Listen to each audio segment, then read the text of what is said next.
So recovery, obviously sleep, eat, everyone's got to do that stuff. That's going to be the main part of recovery. But Mike, I know when you're dealing with, talking about your rate of perceived exertion, to manipulate that, I think you got to be doing definitely some like active recovery means. Yeah, and it kind of goes along with what I was saying before about some different barbell circuits, or even just going out and running. And I know running's a bad word to powerlifters, but I don't know. It's not that bad after you get the hang of it. But I don't believe you. But yeah, so I can use things like that as an active recovery thing. But to me, the biggest thing about making sure that you're well recovered is proper stress management in the workouts and in your lifestyle in general. And I know we were talking about that a little bit before, but for me, even when I go to the training session itself, if I'm doing so much training that it's getting me beat up and I need a deload week every third week or something like that, to me, I need to do something different. I need to not train quite so balls to the wall every session, cut it back a little bit, or I need to get in better shape so that I can handle that kind of training. I think that there's some other piece that needs to go into it rather than deload week, or rather than an ice bath or whatever the answer of the month is. Well, I think you touched on it perfectly. Like, I train with a guy at Lexington. He works 70 hours a week, week in and week out. And, you put that kind of load on somebody that's not used to it, it's going to kill them. And trying to maintain that workload, but he was able to do that because he was used to it and so on. But you have to look at your life outside the gym as well and take that into account when you go into the gym. It's like, you said you had slept 3 hours, in your plane ride and things like that, and you still had a great workout. But, some people who aren't as conditioned, especially younger lifters, I think, they read into, well, I've got to go, like you said, balls to the wall every day.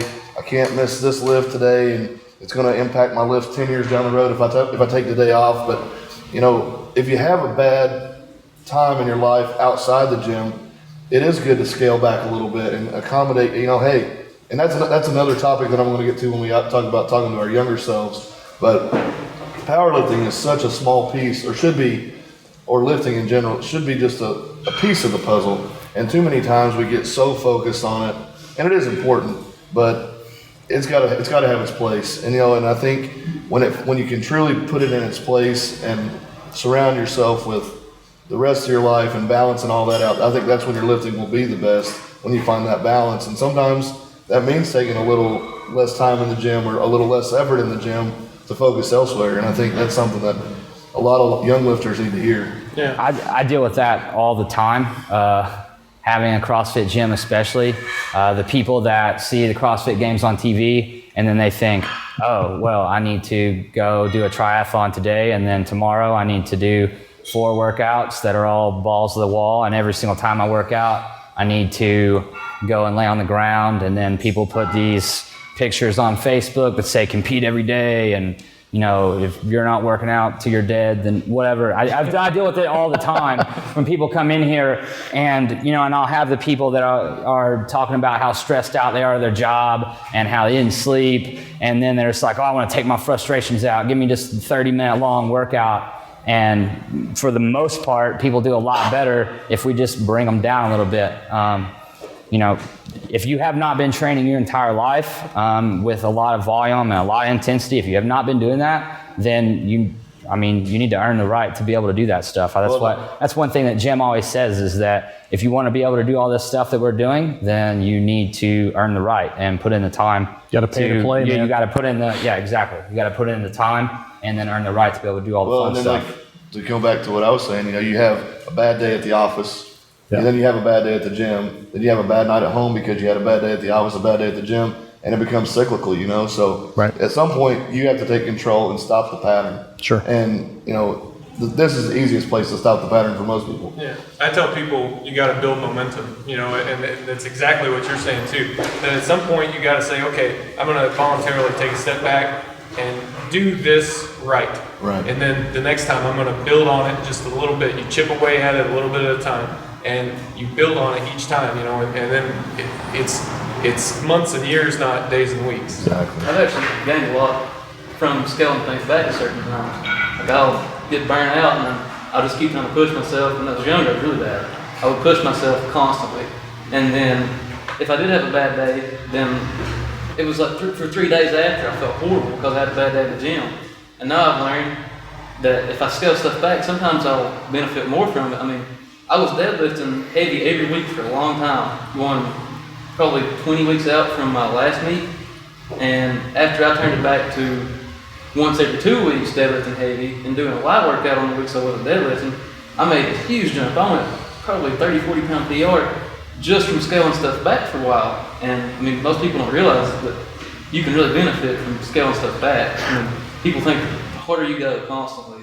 One of the biggest things I've done, and it sounds kind of silly, it's a simple iPhone app, it's a meditation app, and I literally take 45 minutes, half an hour every day, and I just sit quietly and listen to this meditation app. And it helps me put gas back in the tank so I can train harder, or, you know, I'm going hard in my business all the time, I'm training people. I find that my personal life affects my lifting more than my lifting does. And so I take an hour every day and I literally just listen to this meditation app, and it has made a huge difference in the way I feel, not only in my lifting, but in my just personal life. You know, I've got putting gas back in the tank, so many things that we do, Facebook, iPhones, all these different things, take from us. We need to spend more time, even if it's just going for a simple walk. I mean, I don't sound like some Buddhist monk now, but going for a walk outside in the park, I mean, does so much for you. Just getting in nature, like going fishing, doing something that's relaxing. We don't do enough of that in our society anymore. And it's funny, I can't remember the name of the lifter, but I read this manual. Windler told me to read it. It was a fantastic book about an Eastern Bloc lifter, like one of the main guys. 2 months out of the year, he did nothing but play ping pong. Literally, that's all he did, just to get himself, you know, work on hand-eye coordination. And that was part of his training program, to give him some decompression, just to have fun, but to still do something athletic. And I mean, we could take something from that for like a couple weeks a year, just, you know, do something different just to get yourself, you know, from getting burned out. Because when you're doing this for 5, 10, 15 years, I mean, it's easy to get banged up and burned out doing the same thing all the time. Well, the other thing that a lot of people stop doing when they're stressed is eating, you know, and that to me is like one of the most important things for recovery, along with, you know, your typical ice baths or, you know, contrast showers. Those are two of my favorite, or Epsom salt. But, you know, if you're stressed, again, like Dave Hoff was one of the funniest guys to train with, because Mondays we'd have a deadlift day and he'd be like, man, I'm just not ready to lift yet. And we go to the hometown buffet, eat for an hour and a half, and then he's ready to lift, you know? And it's like, it wasn't because he was stressed necessarily, but because his whole day had been kind of pushed together and he hadn't eaten, you know, but he needed that fuel for the workout. And so many times people are like, you know, they forget the nutrition side of this sport. Like we were talking 2 minutes ago, nutrition is such a huge part of this sport that they'll kill themselves in the gym, they'll take every supplement on the market, and they won't eat, you know? And that's what, you know, food will recover you quicker than anything, I believe. So I said something about running earlier, so I'm going to say another bad word now. We could use to learn something from the bodybuilding physique athlete culture in that regard, because we have our little box, you know, we go to the gym, and then when we leave the gym, we're not necessarily thinking about it anymore, or not necessarily building that momentum anymore. Yeah. And just to kind of go along with that, if you focused on nutrition to the same degree that people in other sports do, I think that's got something to add to you. Yeah, I mean, if you focus as hard on nutrition, recovery, mobility as much as you did in the gym, you know, that's when you're talking a super athlete, you know. Because like most people are 95% gym and 1% nutrition, 1%, you know, it's like. You have to look at yourself as an athlete instead of just a meathead. Yeah. Well, and I do think powerlifting is making that shift, really. Yeah. Because, you know, in the late 80s and early 90s, it was get fat as hell and just put on the gear and go to town. But now you start to see guys, Lilla Bridges are a perfect example. You're a perfect example. Chad's an awesome example, you know, just being a well-rounded athlete. Look at Mark Bell. Yeah, Mark Bell. What did he do? He's gone from 330 to 260 because he had the realization, hey, this is not functional weight. This is killing me, you know, and I can still be a top-level athlete, not just lifter, athlete, you know, and that's what we forget. Like Chad said, you know, you should be able to go compete at a high level in the strongman, powerlifting, bodybuilding, not bodybuilding necessarily, but you know what I'm saying, Highland Let's Games. not go crazy. Come on, dude. We want to see you on stage, dude. But you know, if you do the right things, there should be some acclimation to any strength sport. Yeah.